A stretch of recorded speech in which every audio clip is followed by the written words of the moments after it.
Hey there, Escambia County. Do you have messages taking up space in your inbox? Maybe even some from previous school years? Well, today I'm going to show you how you can quickly and easily archive those messages within Focus. From your inbox, you're going to select the message that you want to archive.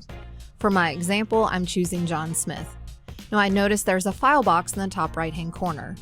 Once I click it, Focus is going to go through the process of archiving these messages. From now on, those messages are going to live in my archive box. At any point in time, I can unarchive a message in the same way that I archived it. Click that file box, and it's going to return back to your inbox. It's that simple. Thanks for tuning in to this Byte of Tech with the Student Data Team. Be sure to check out our recommended video that's here and fill out our content request form so we keep making those videos that are just for you.